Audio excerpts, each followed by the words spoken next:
পিঞ্জিরার পাখির মতো উইরা গিয়া দেখি কোথায় গো আমার কালো পাখি, যদি গো পাইতাম হৃদয়ে বসাইতাম দেখিতাম দুই নয়ন। ব্রজেন বিশ্বাস, সেই এক ঠিকানা, একই সাধনা। মধ্য যৌবনে হারানো দৃষ্টি শিল্পী মানুষটির অন্তরের দৃষ্টিকে করেছে আরো প্রসারিত। ৮০ ছুঁই ছুঁই বর্ণময় ছন্দময় মানুষটি একদা শচীন কর্তার প্রায় প্রতিটি বাংলা গানে তবলা সঙ্গত করেছেন। রাহুল দেব বর্মনের তবলা আর গানে হাতে খড়ি ব্রজেন বিশ্বাসের কাছে। একটুকু ছোঁয়াতে খঞ্জরি বেজে ওঠে, তবলা কথা বলে, আর দোতারার বুক থেকে সুর উঠে আসে। আজও পাখিতে পারি না সহিতে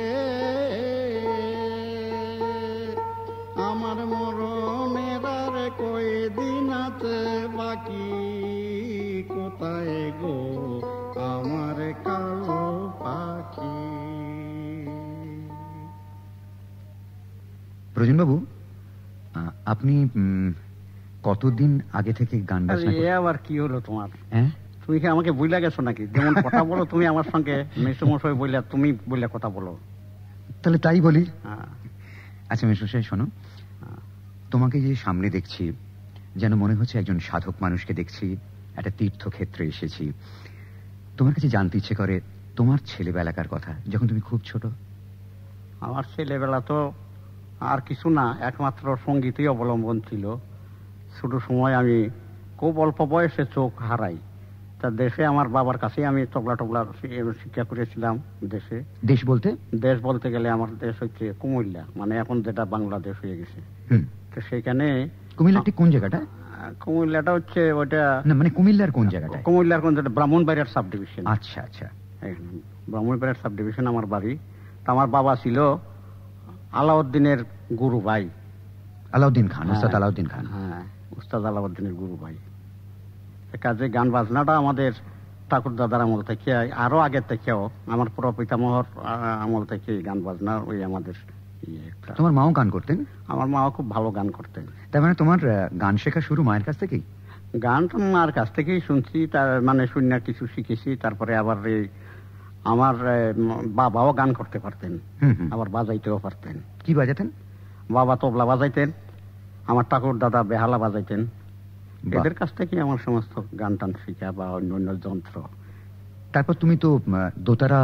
দোতারাটা হচ্ছে আসলে আমি শরৎ শিখেছিলাম ছোট সময়, সে বাহাদুর খাঁ সাহেবের বাবা মানে আলাউদ্দিনের ছোট ভাই আয়ত আলীর কাছে।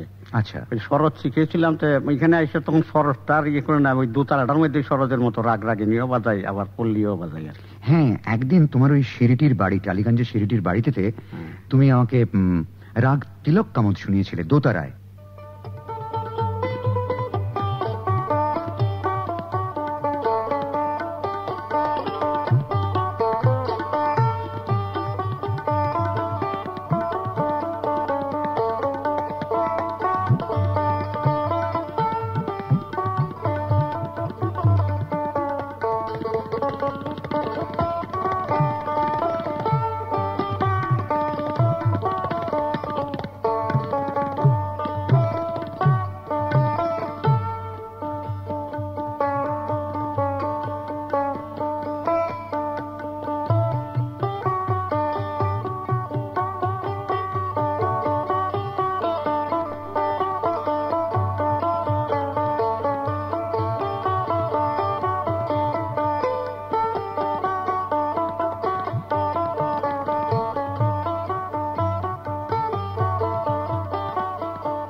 আচ্ছা মেসমশাই, তারপর ধরো তুমি লেখাপড়ার দিকটা কি করলে?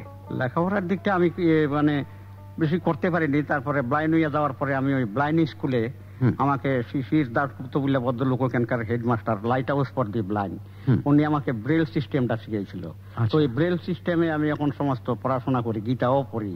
এখন এই সমস্ত ব্রেল সিস্টেমে, মানে আঙুল দিলেই বোঝা যায় লেখাটা, যার জন্য তুমি যে কোনো যন্ত্র ছুঁয়ে বুঝতে পারো। হ্যাঁ। এবং একটা মজার ব্যাপার, তোমার বাড়িতে যে ধরো তোমার খাটটা রয়েছে, কি তোমার জানলার পাল্লাগুলো, ছিটকিনিগুলো, তার কিছুদিন আগে তুমি আমাকে একটা পাখা দেখালে, সেটা আবার ঘোরে, রিভলভিং পাখা। সেটা তো সবই তো তোমার নিজের। আমি নিজেই বৈশা বৈশা টুকটাক করে বানাই, যখন নাকি বাড়িতে এমনি থাকি। আর যখন গান টান শিখতে আসে মেয়েরা তখন শিখাই, আর বৈশা থাকলেও আমি একটা কিছু করি, কিছু না কিছু তুমি কিছু না কিছু একটা করি। এবং তুমি তো রাত জাগা মানুষ। হ্যাঁ, আজও রাত্র জাগাটা আমার একটা মানে সুখের রোগ। হ্যাঁ, রাত্রটাই যেন আমার একটা মানে মস্ত বড় আনন্দের সময় আসে। যখন সবাই ঘুমিয়ে পড়ে তখন তুমি জেগে থাকো। হ্যাঁ, ওই তো আমি হচ্ছি একদম মানে মতো, যেমন একটা কথা আছে যে জানিসা সর্বভূতানাং তস্যাতা কর্তৃ সংযমী, যেটা মানে সর্বভূতের যখন নাকি রাত্র, সেইটাতেই মানে আমরা সাধনার লোক যারা বেশিরভাগ লোক জাগে, আমরাও তাই করেছি।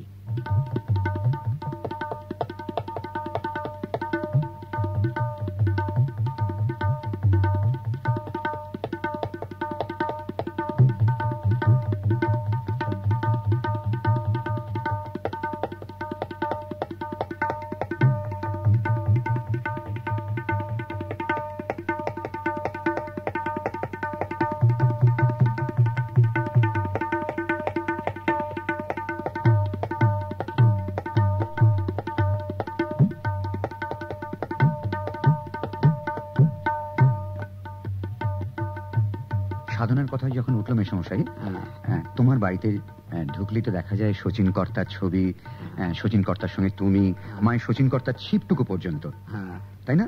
মাছ ধরতে বড় ভালোবাসতেন শচীন কর্তা, তুমি সঙ্গে থাকতে। তা শচীন কর্তার সঙ্গে তোমার কিভাবে আলাপ হলো? শচীন কর্তার সঙ্গে, শচীন কর্তা হচ্ছে আমাদের আগরতলার রাজ ফ্যামিলির লোক, তাই কাজেই ওই আমার একটা ছিল যে আমি শচীন কর্তার কাছে যে কোনোভাবে আমি যাবই। তো ওনার কাছে আইসা আমি তখন তো চোখে কম দেখি, আমি একটা চোখে খালি দেখি, আমি তো আর ওনাকে চিনি না, খালি মানে আমি যখন ওনার বাড়িতে দেখা করতে গেলাম একজনের কাছে একটা ঠিকানা নিয়ে, মেলোডির থেকে একটা ঠিকানা নিয়ে, তখন উনি কোথায় গেছিলেন বাইরে, উনি নিজে আবার আইসা বেল দিতে বাড়িতে। তখন আমি ওনাকে জিজ্ঞাসা করছি যে এটা কি শচীন দেব বর্মনের বাড়ি? বলে হ্যাঁ। তুমি কই থেকে আইসো? আমি আইসি তো সেই কুমিল্লার থেকে, আমি ওনার সঙ্গে দেখা করব। বলে দেখা করবে? আচ্ছা চলো। তো দরজা খুললা দিল যখন চাকর, তো উনি বলে যে সিঁড়ি দিয়ে ওটা তো তোমার অভ্যাস নাই নিশ্চয়ই, আমি ধরবো তোমাকে? আমি না না, আপনি আগে আগে গেলেই আমি সব উঠতে পারবো। তখন সেই বললো যে আচ্ছা তুমি এই ঘরটাতে বসো, ওনার গানের ঘরে বসাইয়ে দিলেন। তখন আমি বসে রইলাম। তা উনি আসলেন, আইসা বললেন যে দেখলাম যে কর্তার শচীন দেব বর্মন তো কারোর সঙ্গে আজকে দেখা করবে না, যখন উনি বলেছেন যে এরকম ভাব যে এসছে ওকে চলে যেতে বলো, অন্য কোনো সময় দেখা করবে। আমি বললেন না, আমি তো ওনার সঙ্গে দেখা না করে আমি যাব না। উনি আবার চলে গেলেন, গিয়া বললো যে উনি 8 আনা পয়সা দিয়েছেন তোমাকে চলে যেতে বলছে। আমি বললাম আমি 8 আনা পয়সার জন্য আসিনি, 1 টাকার জন্য আসিনি। কেউ আমাকে 100 টাকা যদি দেয় তাহলেও আমি আসিনি। আমার উদ্দেশ্য হইল যে শচীন কর্তার সঙ্গে আমার দেখা করা। তখন আবার চলে গেলেন, দাঁড়াও দেখে আবার জিজ্ঞাসা করে। তখন ফির আসলো, আইসা বললো যে আমার নাম ওই শচীন দেব বর্মন। তখন আমি বলি আরে সর্বনাশ কর্তা, আমি তো আপনার চিনি না, অনেক কিছু কটু ভাষাও বলেছি। আমি বলছিলাম কিনা যে না, আমি ওনার সঙ্গে দেখা না করে যাবো না, ওনাকে বলবেন যে ও টাকার কোনো নয়, টাকা পয়সার কোনো লালায়িত নয় টাকা পয়সার জন্য। তো কাজে আপনি নিশ্চয়ই রাগ করছেন? না না না, রাগ করবো কেন, তুমি আমার দেশের ছেলে, কি চাও তুমি? আমি বললাম আমি আপনার সঙ্গে থাকবো এবং আপনি আমাকে একটা কিছু করে দিতে হবে। তুমি কি বাজনা জানো? আমি বললাম হ্যাঁ জানি। তখন কুন্দরিটা ছিল আমার হাতে, কুন্দরিটা নিয়ে ওনার কাছে গেছি। আমি বলে দেখেন এই একটা যন্ত্র, আমি তবলা বাজাইতে জানি, এই যন্ত্রটা শুনুন।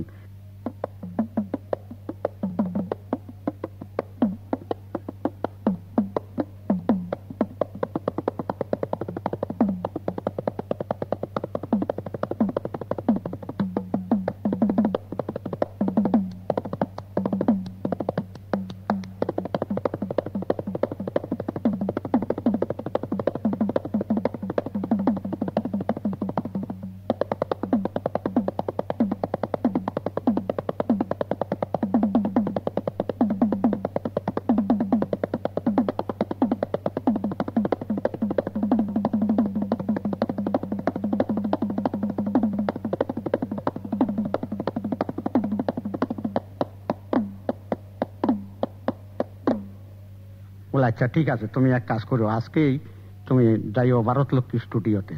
আচ্ছা, 3টার সময়। তখন আমি ঠিক গেলাম, আমি তখন অন্য লোকের বাড়িতে থাকতাম। গেলাম, পরে ওইখানে একটা বই উনি করছিলেন তখন, 2টা বই, মাটির ঘর আর দর্শাবেন নাতনি। এর প্রডিউসার হচ্ছে বাবুলাল চৌকানি। তখন বললো যে এরকম শুনো, তুমি আমার সঙ্গে বাজাবে, আর এই রেড সেলেও বাজাবে এবং গানেও যখন নাকি রেকর্ডিং হয় তখনও বাজাবে। তখন বেশ বাজাইতে আরম্ভ করলাম। প্রথম যখন একটা রেকর্ডিং হইলো মানে ফিল্মের, তখনই তারপরে কিছু পয়সা বেশ পাইলাম। আমি বলে বাহ, অনেক পয়সা পাইলাম না। আমি ভীষণ আমার মানে আর কোনো চিন্তা নেই, মানে চিন্তাই নাই, এই সমস্ত এইভাবে চলতে থাকে তার সঙ্গে। আচ্ছা মেসমশাই, সেটা কোন সাল তোমার মনে পড়ে? সালটা আমার মনে পড়ছে না, তবে উনি খুব তখন খুশি হয়ে গেলেন আমার উপরে। ওনার ভীষণ মানে হয়ে গেল। উনি বলছেন যে না, তোমাকে ছাড়া আমি আর রেকর্ড করবো না। এবং সেই কথা তিনি রাখলেন। যতদিন গান করেছেন সব গানেতেই তুমি বাজিয়েছো, প্রায় সব গানেতে। শেষের দিকে আবার নামও দিত, যেমন মনো দিল, আমি তো দেখেছি এই সমস্ত রেকর্ডের নামও ছিল, গ্রামোফোন রেকর্ডে দেখা যায়। হ্যাঁ, গ্রামোফোন রেকর্ডে উনি বলছেন যে এরকম বাবু ওর নাম দিতে হবে। আচ্ছা, তারপরে তো শচীন কর্তা বোম্বাইতে চলে গেলেন। হ্যাঁ, আমিও গেলাম বোম্বাইতে। তুমিও সঙ্গে চলে গেলে? আমিও সঙ্গে চলে গেলাম, গিয়া মাল্লা বলে একটা জায়গায় ছিলাম। সেখানে ওখানে তখন অশোক কুমার যে এদের স্টুডিও ছিল ফিলিংস্টন বলে, ওখানে উনি একটা বই করতে আরম্ভ করলেন, শিকারি বলে। আমি ওইটাতে কাজ করেছিলাম। কাজকর্ম করে তখন আমি দেখলাম যে স্টুডিওতে ঘোরাফেরা করা খালি, আর আমার সাধনার আর সময় হয় না। তখন আমি কর্তাকে বললাম 1 বছর থেকে যে কর্তা, আমি তো এখানে আমার সাধনা হচ্ছে না, আমি যে উদ্দেশ্যে আমি এসেছি কিছুই হচ্ছে না, কিন্তু টাকা পয়সা হয়তো হবে খুব, আমি জানি, কিন্তু আমি কলকাতায় চলে যাব। বলে ঠিক আছে, তোমার যখন সাধনার বেগাত যা কিছু দরকার টাকা পয়সা আমি তোমাকে যথেষ্ট সাহায্য করব, আর তুমি এক কাজ করো, তুমি গিয়া ওই এর কাছে যাবে। ওর বাড়িতে তখন উনি যখন বোম্বে যায়, আমি যখন বোম্বে গেছিলাম তখন ওনার ফ্যামিলি বাড়ি এখানেই ছিল কলকাতায়। মীরাদেব বর্মন, রাহুল, তার কর্তার শাশুড়ি থাকতো কাছে। তাই এরা সব বললো যে তুমি এক কাজ করবে, চলে যাও, আর আমি ওদের বলে দিচ্ছি, আর যত ওইখানকে গিয়ে কাজ করো আমি ওই রবীন্দ্র চ্যাটার্জিদের আমি বলে দিব। তখন উনি আবার কলকাতা যখন আসলেন সবাইকে বলে দিল যে ওকে দেখো। তখন আমার বেশ কাজ ওইটা আরম্ভ করলো। তখন ক্লাসিক্যাল লাইনে বাজাইতে আরম্ভ করলাম সেই তারাপদ চক্রবর্তী, সুখেন্দু গোস্বামী এদের সঙ্গে। আলিবর খানের সঙ্গে বাজিয়েছ? হ্যাঁ। আচ্ছা মেসমশাই, একটা অনুষ্ঠান হয়েছিল, জ্ঞানবাবু ব্যবস্থা করেছিলেন, জ্ঞান প্রকাশ ঘোষ, মহাজাতি সদনে, যেখানে বাংলা ঢোল আর খঞ্জুরি একসঙ্গে বেজেছিল। হ্যাঁ, এটা ওই একসঙ্গে বাজেছিল বাপাতি হোসেনের সঙ্গে, দিল্লির থেকে এসেছিলেন উনি। তার লহরা হয়েছিল, এটা খুব ভালো হয়েছিল। মানে উনি বাপাতি হোসেন নিজেই আমাকে জড়াইয়ে দিয়েছিল যে এইটুক ছোট্ট একটু যন্ত্র এটা বাংলা ঢোলের সঙ্গে কিভাবে আপনি কম্পেয়ার মানে করলেন, এই ব্যাপার। সেটা দারুণ অনুষ্ঠান, দারুণ অনুষ্ঠান হয়েছিল। আচ্ছা মেসমশাই, ধরো শচীন কর্তা তো তোমাকে ভীষণ ভালোবেসে গেছেন সারা জীবন ধরে। মায়ে তার ছেলে যখন রাহুল দেব বর্মন খুবই ছোট, তখন তোমার হাতে দিয়ে গেছিলেন? হ্যাঁ, আমার হাতে দিয়ে গেছেন ছেলেকে। আমি তবলার গান 2 শিখে এসি। তারপরে কর্তা যখন এখানে আবার যখন ঘুরে আসলেন, আইসা বলে কি শিখাইছো দেখি, তখন ওর গান তবলা শূন্য অবাক হইয়া গেলেন, একেবারে অবাক। তখন বলে যাচ্ছে এক কাজ করি ব্রোজেন, তাহলে ও তো পড়াশোনা করতে চায় না, ওকে তাহলে বোম্বেতে নিয়ে আমার লাইনে লাগাই দিই। আমি বলে হ্যাঁ তাই করেন। তখন রাহুলকে নিয়ে যায়। আসলে কি জানো, তোমার সঙ্গে কথা বলতে বলতে বারবার মনে হয়েছে তোমার সারা গায়ে এখনো গায়ের গন্ধ। শুনি তাকডুম তাকডুম বাজে বাজে ভাঙা ঢোল, অমন যা বলে যা কি হারালে বলবে তা বল। শুনি তাকডুম তাকডুম বাজে, না না না তেমন তো ঢোল বাজে না, গাজন যে লাগতো না তেমনি তো মন নাচে না। না না না তেমন তো ঢোল বাজে না, বাজন যে লাগতো না তেমনি তো মন নাচে না। কই গেল সেই ড্যাং করে করে ড্যাং করে করে বল, কই গেল সেই ড্যাং ডে ড্যাং ডে ড্যাং ডে ড্যাং বল। শুনি তাকডুম তাকডুম বাজে বাজে ভাঙা ঢোল, শুনি তাকডুম তাকডুম বাজে, শুনি তাকডুম তাকডুম বাজে, শুনি তাকডুম তাকডুম বাজে।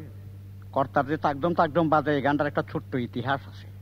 তার মানে কর্তা একদিন পূজার সময় বোম্বে থেকে এখানে আসলেন, তো উনি আসলেই তো আমাকে থাকতে হইতো কাছে। তখন চতুর্দিকে ঢাক ডুল বাজছে, কর্তা বলে, ব্রজেন এসব কি বাজাইছে বলো দেখিনি, এসব শুনে তো আমার প্রাণ ভরছে না। শুনুনি তুমি দেশে? বলে হ্যাঁ শুনবো না কেন কর্তা, বিলক্ষণ শুনেছি, এবং আমি একটা বুলও বানাইছিলাম। যে কিরকম বুলটা? বলে 1.5 আঙুল 3.5 আঙুল 3 আঙুল তেনা কুর, বলে তেনা মানে নেকড়া, তা আমি এটা তবলা দিয়ে বাজাইতে পারি, আপনি শুনবেন? বলে হ্যাঁ শোনাও শোনাও, শিগগির শোনাও। তখন আমি আরম্ভ করলাম যখন বাজনা, এই বাজনা শুনে বললেন যে মোহিনী চৌধুরীকে ডাকো, শিগগির এই একটা গান লিখতে হবে। তখন এই গানটা তাকদম গানটা লিখেছিল। তখন আমি বাজনাটা শোনাইলাম। কিরকম শোনাইলাম? প্রথমে একটা জোরাব দিয়েছি, কুর করিয়া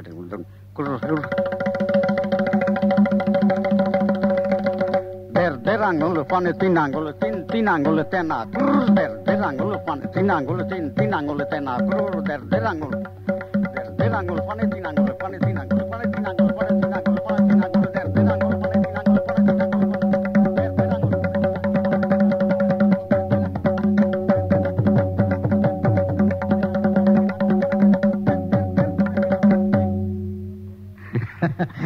আচ্ছা, তোমার ওই ঘটনাটার কথা তো কতবার শুনেছি, যতবারই শুনি মনে হয় আবার শুনি। ওই যখন তুমি আর কর্তা যাচ্ছ সেই নদী ধরে। ওহো, আমরা যখন দেশে যাচ্ছিলাম একবার। হ্যাঁ, তার মানে কর্তার দেশে, আমার তো দেশ ওখানে ব্রাহ্মণবাড়ি। কর্তা দেশে যাচ্ছিল কেন? কর্তার এক ভাই মারা গেছিলেন, সে ওর নাম হচ্ছে প্রফুল্ল কর্তা। তা ওই বড় ভাই তখন দেশে আসবে বলে যে ব্রজেন যাইবা নাকি দেশে? আমি বলে হ্যাঁ যাবো, আপনার সঙ্গে যাব। তারপরে আমরা গিয়া স্টিমারে উঠলাম ইয়ে থেকে, গোয়ালনন্দর থেকে। তারপর তার বাসা বললে একটা জায়গায় স্টিমারটা গিয়া বিলল। তারপরে সেখানে হঠাৎ দেখা যাচ্ছে যে একটা মেয়ে পাগলের মতো যাকে দেখছে, যারা নৌকা বইয়ে যাচ্ছে তাদের ডাকছে, এই শোনো শোনো শোনো, তুমি কি আমাদের দেশে যাচ্ছ? তুমি কি আমাদের দেশে যাচ্ছ? আমার বাবাকে বাইকে বললো আমাকে নিতে আইসা। তখন কর্তা জিজ্ঞাসা করলো যে ব্যাপারটা কি? বলে ওর তো সময় বিয়ে হয়েছে, তো ওর ভাই বাবাই বলেছিল যে তুমি এখন জামাইয়ের ঘরে যাও, তারপরে কিছুদিন পরেই আবার গিয়ে আমরা নায়র নিয়ে আসবো, আমাদের এখানে কিছুদিন রাখবো, আবার নিয়ে আবার পরে আবার যাবে, কিন্তু এখন পর্যন্ত আসেনি। এই জন্য সে পাগলের মতো খালি কাঁদছে আর খালি বলছে যে আমার ভাইকে চিনো, আমার বাবাকে চিনো, যাকেই দেখছে এরকম ভাব। তখন কর্তা বলে, আরে এ তো বড় সুন্দর ঘটনা, এ নিয়ে তো প্রয়োজন একটা গান হইতে পারে। গানের কথা যখন উঠলো মশাই, যখন তুমি চলে এলে কলকাতায় বম্বে ছেড়ে, শচীন কর্তা বম্বেতে রয়েছেন, তখন শচীন কর্তা তো মাঝে মাঝে এখানে চলে আসতেন, এখানে ফিল্মের গান তোমার কাছে এসে রিদম প্যাটার্ন করে নিয়ে যেতেন, তাই না? মানে বহু বিখ্যাত ছবির গান তুমি এখানে বসে রিদম প্যাটার্ন করে দিয়েছো, যেটা বম্বেতে রেকর্ডিং হয়েছে। এমনও তো হয়েছে যে তোমার কাছে শচীন কর্তা বলতেন যে ব্রজেন গান শোনাও, সেই গান শুনে উনি হয়তো একটা সুর করলেন যেটা বিখ্যাত সুর হয়ে গেছে, তাই না? সেরকম একটা গান তুমি শোনাবে। সেরকম একটা গান শোনাবো মানে কি? আমি ওই যেমন আমি তো হিন্দিটা বলতে পারবো না, যেমন এটার থেকে এক গান করে, যেমন মজেছি আমি তোর প্রেমের মজেছি। এই যে এতগুলো বছর হয়ে গেল, এখন কি তোমার এসে মনে হয় যে তুমি যে এই যে সংযম করলে, এই যে সাধনা মধ্যে দিয়ে তুমি আজও রয়েছো, তোমার মনে কোথাও কোনো দুঃখ, কোনো অভিযোগ নেই তো? কোনো দুঃখ নাই, এখন আমি সাধনা করে যাচ্ছি যতটা পারি, এই শরীর নিয়েই সাধনা করে যাচ্ছি। আচ্ছা, একটা ঘটনার কথা মনে পড়ছে যে একবার তুমি তো সেই রাত জাগা মানুষ, হঠাৎ একটা বাঁশের টুকরো টুম করে পড়লো। হ্যাঁ হ্যাঁ হ্যাঁ, ওই বাঁশের টুকরার টুম করে যে পড়েছিল, ওই যে তখন আমার মায়ের অসুখ ছিল, এমনি ঘুম নাই, আরো ঘুমাইতাম না, তখন ওই বাঁশের টুকরার শব্দ শুনেই আমি তখন ওই যে একটা বাঁশের বাঁকারির যন্ত্র বানিয়েছি, বাঁশের এটার কর্তার নাম দিয়েছে, এটা ব্রজ তরঙ্গ বলিয়া।